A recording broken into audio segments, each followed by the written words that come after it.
força desconhecida que nos conhece antes mesmo de nascermos. Da primeira divisão à batida do coração, do primeiro fôlego ao último suspiro, nos minúsculos quarks e no imenso do universo, é possível perceber sua presença, medindo, registrando, descrevendo, explicando tudo que nos cerca. Ela nos acompanha desde sempre. Mas será que fomos nós que a inventamos ou ela nos precede? Se ela inunda nossa existência e dela não podemos escapar, porque para muitos a sua face causa medo, desgosto, pavor e desejo de fuga. Ela, que já foi chamada de a rainha das ciências, permanece soberana ao expressar facetas da realidade. Contudo, a manipulação de suas premissas é capaz de criar abismos entre aqueles que têm ou não o domínio de suas ferramentas, resultando na prática em desvantagens e aprisionamento.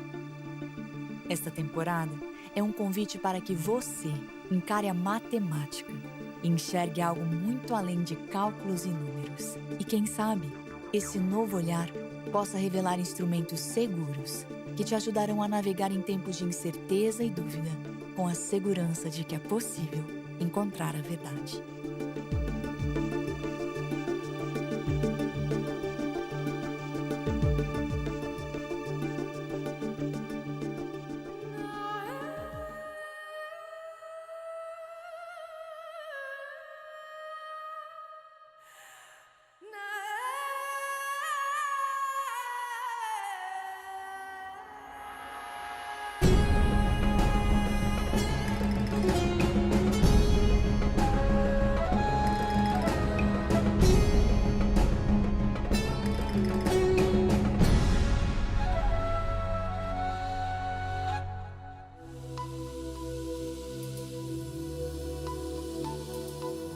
O que você pensa quando ouve a palavra matemática?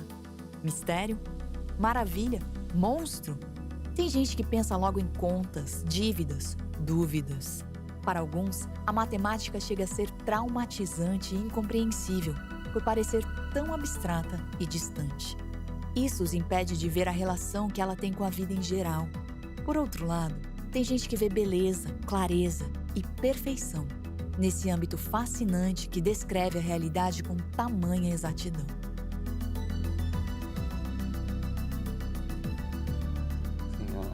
O prazer você tem, olhando para a minha história, que eu dar uma resposta pessoal, é diferente em vários momentos, obviamente, porque quando eu comecei, eu não tinha o conhecimento matemático que eu tenho agora e não poderia apreciar as coisas dessa maneira. Então pode ter essa curiosidade com esse universo interessante, onde as coisas não têm, existem infinitos, existem outras noções que são abstratas, que podem ser, podem cativar.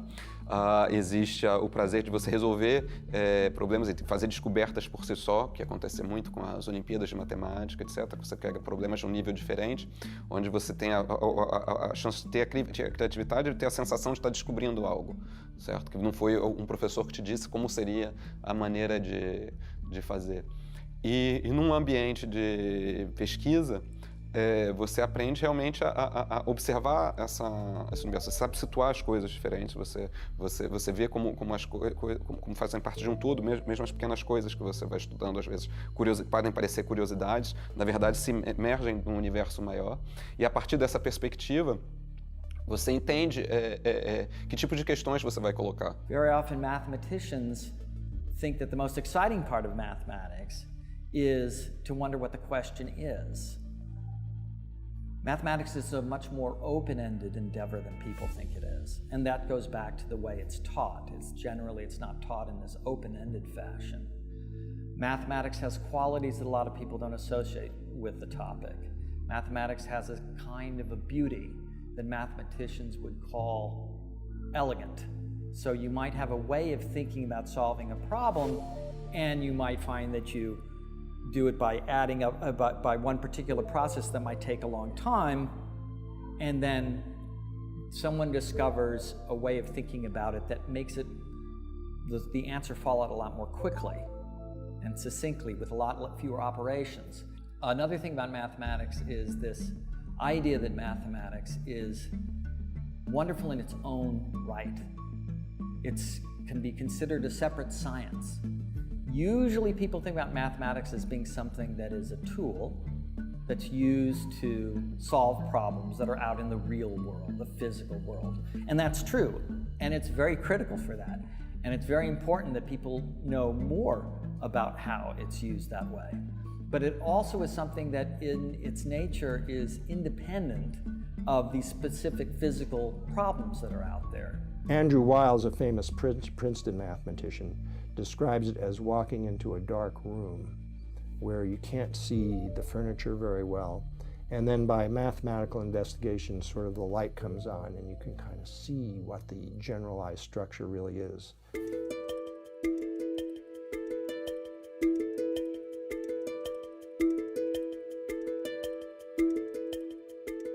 Enquanto estava planejando essa série, resolvi fazer a mesma pergunta para gente de perto e de longe, especialistas e gente comum.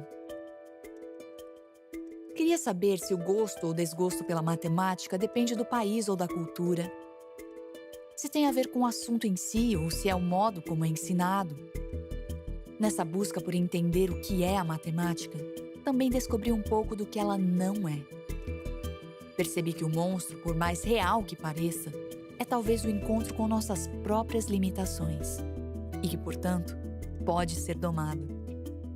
E se for possível transpor o trauma, ainda dá tempo de encontrar um universo cheio de significado e maravilhamento infinitos.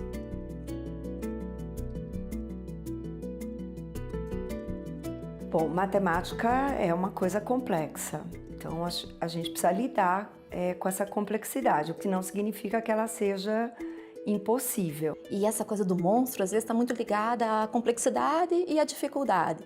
Quando a gente coloca complexo e o oposto dele, o simples, e o difícil, o oposto, fácil, a gente começa a entender que, às vezes, algo complexo, ele pode ser fácil. Se nós tivermos estruturas para pensar sobre isso. E muitas vezes algo que é simples se torna difícil.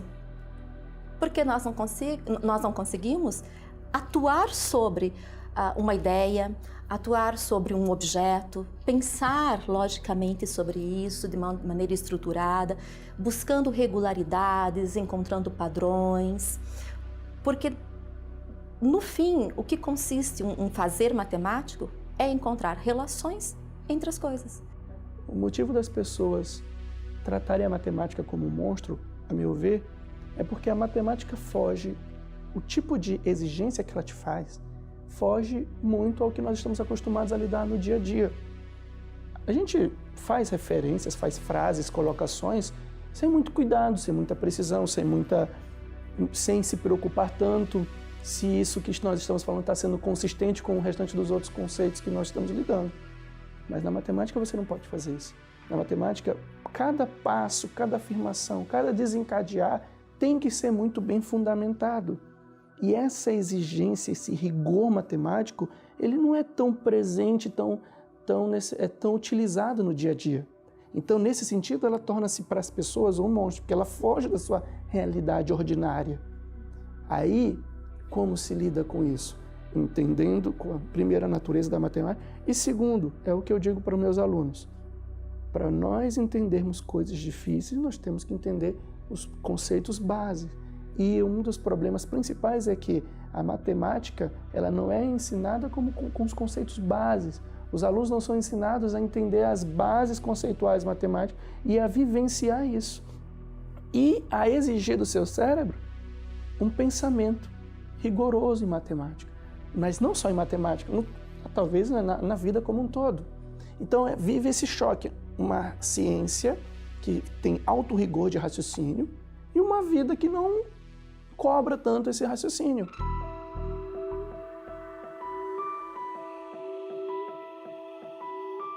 Matemática é uma palavra que se origina do grego matema, que é o termo usado para englobar o que existe para ser conhecido.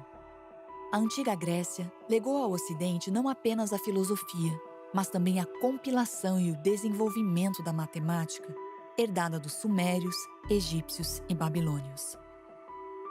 No entanto, para os gregos, a matemática e a filosofia deveriam caminhar juntas, Pois, ao contrário do que muitos pensam, a matemática também é um caminho para encontrar o porquê das coisas.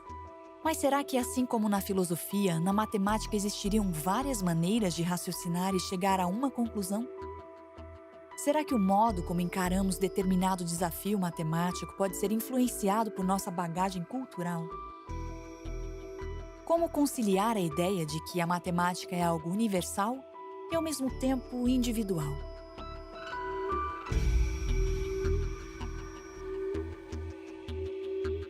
Uma das coisas que mais fascinantes sobre matemática é a capacidade dela de falar de coisas que nós não conhecemos. Então a gente vê isso direto na física, como a gente descobre coisas matematicamente que a gente não imaginava e a gente mede e descobre que essas coisas realmente existem e funcionam da maneira prevista. Isso é uma forma de transcendência, da matemática transcender em relação ao nosso conhecimento. Ela é mais do que o nosso conhecimento. Mas existe uma transcendência maior.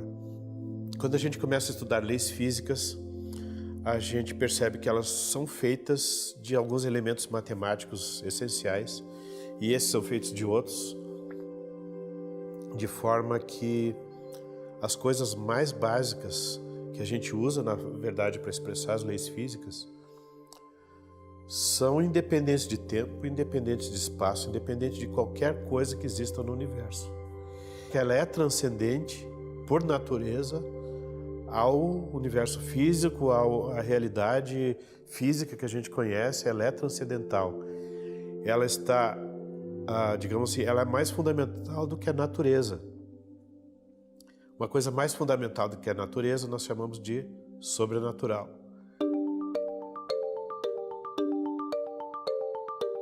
Por mais que a matemática nos acompanhe desde o começo de nossa existência, é possível dizer que ela entra de fato em nossa vida quando ingressamos na escola. No, mathematics, of course, is not a monster. Mathematics is beautiful. I think many people have a problem with it because of the way it is taught in schools, actually. And what happens is that some people who are not that talented in mathematics relatively early on see that they have problems with it, and then not having the right guidance and perhaps the right teachers, they become increasingly more and more afraid because they're having problems with it. Instead of, being really guided so that they actually see the beauty of mathematics and, how it affects everything we do. E é na escola que ela vira disciplina, matéria de prova, fórmula para decorar. Ao passo que se torna mais complexa, exigindo um grau maior de abstração, a matemática se converte em um carrasco para muitos, que acabam desistindo de dominá-la.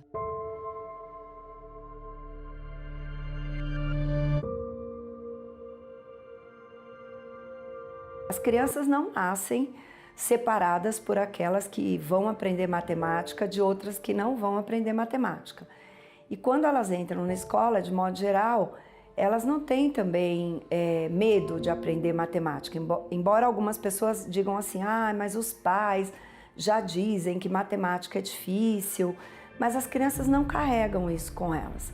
O que nós vamos vendo acontecer muitas vezes é quanto mais elas crescem, mais distantes elas vão ficando da matemática. Então, a forma que o professor ensina, o jeito como as crianças se aproximam, o tipo de material didático que se usa, o que você acredita que seja possível para um aluno ou não, tudo isso vai interferir bastante na aproximação do aluno com a matemática. As crianças pequenas têm maior vontade com a matemática é delas, claro, né? Estou falando de crianças com 2, 3, 4 anos, não têm medo da matemática. E a razão é muito simples. Elas percebem muito rápido que a matemática é muito útil. É boa para contar os brinquedos, é boa para saber se a fatia da pizza dela é maior do que a do irmão ou é menor. Então, noções como volume, como forma, como número, claro, são muito úteis para a criança quando ela é pequena. O que acontece é que no processo escolar, a matemática que é ensinada na sala de aula vai ficando mais abstrata. E aí o desafio para o professor vai ficando maior. O desafio de continuar conectando com a realidade. Eu não estou dizendo que é inevitável, é possível fazer essa conexão, mas é claro que é um desafio que vai ficando maior.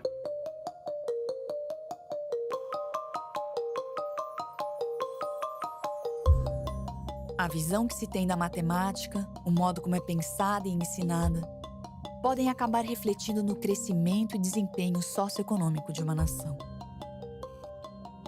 E em matéria de matemática, os países sul-americanos vão de mal a pior.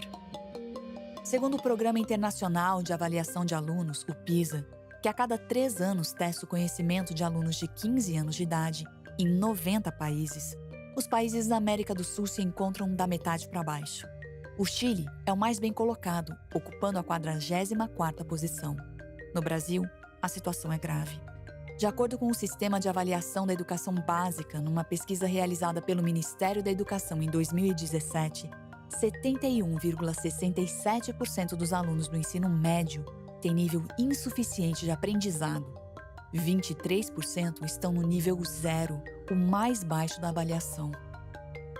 Na prática, isso significa que os alunos não conseguem resolver problemas envolvendo operações fundamentais de soma, subtração, multiplicação e divisão, com números naturais, 0, 1, 2, 3, 4 e assim por diante.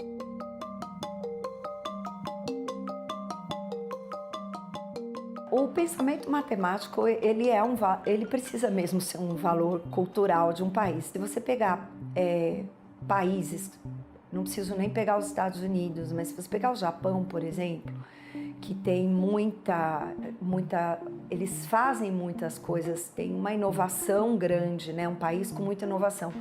A própria Finlândia, quando ela se transforma numa ilha de excelência tecnológica, em todos esses países há uma correlação em melhora de performance em ciências de modo geral, e aí todas as ciências, mas as ciências da natureza e a matemática, elas estão muito ligadas ao desenvolvimento científico e tecnológico.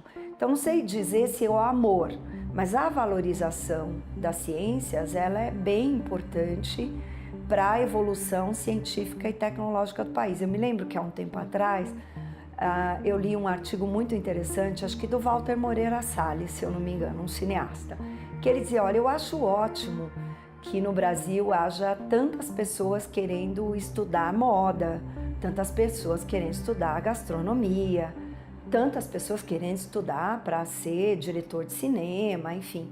Mas quando eu entrar num avião, eu tenho que ter certeza que o avião vai levantar voo em condições de segurança e tudo mais. Então, também é importante, né, que o país valorize as ciências da natureza.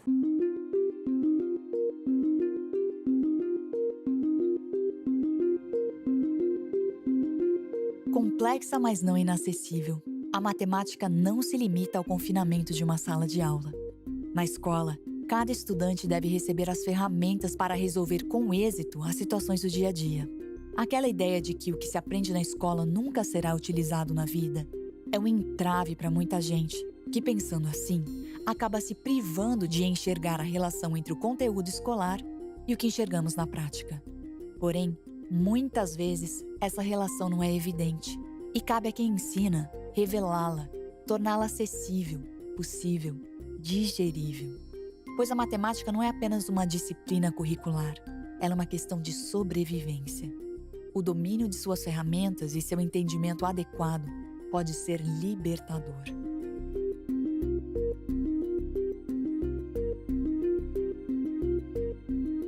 I mean, the heart of mathematics isn't calculation. I often like to say anything a calculator can do isn't really what mathematics is about. Mathematics is about exploration. It's not about computation. It's not about being good at arithmetic. It's about looking at big ideas and appreciating those big ideas and bringing those big ideas to help us solve the problems of the world, but also to help us become better human beings. So it's one of the things I think people forget about mathematics is that people often see math as only a tool you use to do other things. But math can be an end in and of itself. Math is something that everybody should have the joy of experiencing. If, of course, if they could see math as being a joyful enterprise. And that's part of what I would like to see changed about how people view math and interact with math. Math actually has a playful side, and it's a kind of playfulness that I think people would appreciate if they saw it. Math has a beautiful side, so you can appreciate the beautiful ideas of mathematics without being a high-powered mathematician.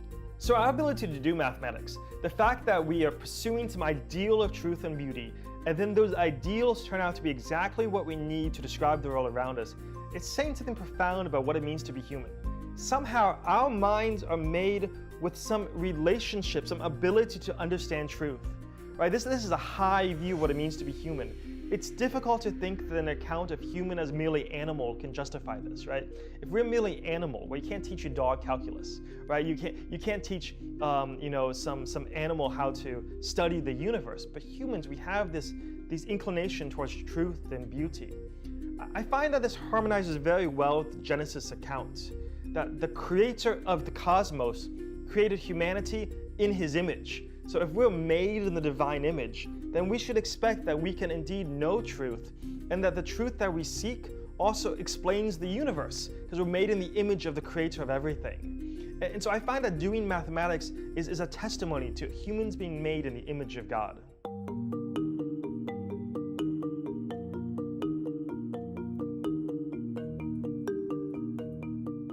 Mas se a matemática ultrapassa a sala de aula, ela também extrapola o cotidiano. Ou seja, a matemática seria apenas uma descrição da realidade, aquilo que se vê? Ou existiria alguma dimensão imaginária, infinita, eterna? O que é a matemática?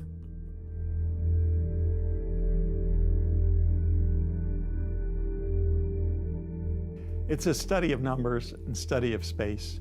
That's the easy way to say it. Although then there are levels of generality. There's abstract parts of mathematics that generalize off of those things.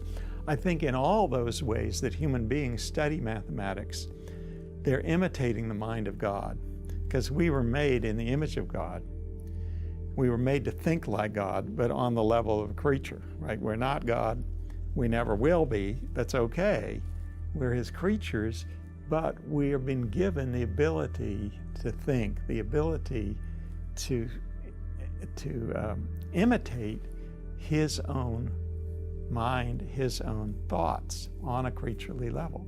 So that means all the areas of mathematics are reflecting what God already knows. There's a human creativity that exceeds anything we see in the animal world, let's say. But that creativity itself is a reflection of God's original creativity, that he made the world and everything in it.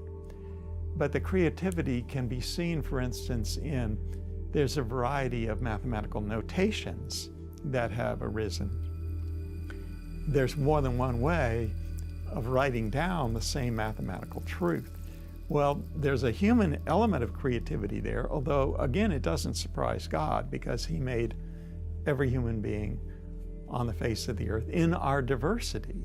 Any way we conceive of the things is after the pattern of all the diverse ways that God knows and is constructed for these things to be conceived. So in mathematics, it's fascinating, for instance, that you can deal with some problems either geometrically by drawing figures or algebraically by calculating. Well, why should those two things go together? Because God has structured both areas, and there's one God who structured them both. Otherwise, it's really a kind of thing that you can't account for. Why do number and space go together? But that's just one illustration of the way in which mathematics functions in the world. To have it function in the area of science, you have to have three things simultaneously, and those three have to be in harmony. You have to have a world out there that you can observe. So there's things like physical laws, Newton's laws of motion, which can be mathematically formulated. You have a world out there and things that are moving around. You have human beings who are in tune with that world, can observe it and think what's going on. And then you have to have lawfulness. You have to have a law which comes from God. So God, through his creativity, makes a world and makes human beings and makes an area of thought, including mathematics. All those things are in harmony because God has made the whole thing. The people who don't believe in God have an immense difficulty explaining, how does this all fit together? How is it that there are these abstract ideas? Like 2 + 2 = 4 is a general statement. It's not just if you have 2 apples and you have 2 apples, then you have a total of 4 apples. That would be what happens in the world. But 2 + 2 = 4 is an abstract, it's a conceptual thing, it's in the mind. Where does that come from? Why does it have a relationship to the world? Again, it goes back to God, who originally conceived the whole thing and who makes the harmony.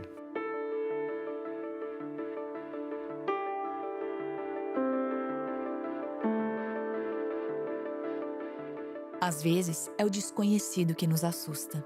Nós tememos a face daquilo que não entendemos, não dominamos, do que parece tão distante e tão estranho que preferimos nem conhecer. E ninguém pode gostar daquilo que não conhece. Essa série é para você que por qualquer razão se estranhou com a matemática.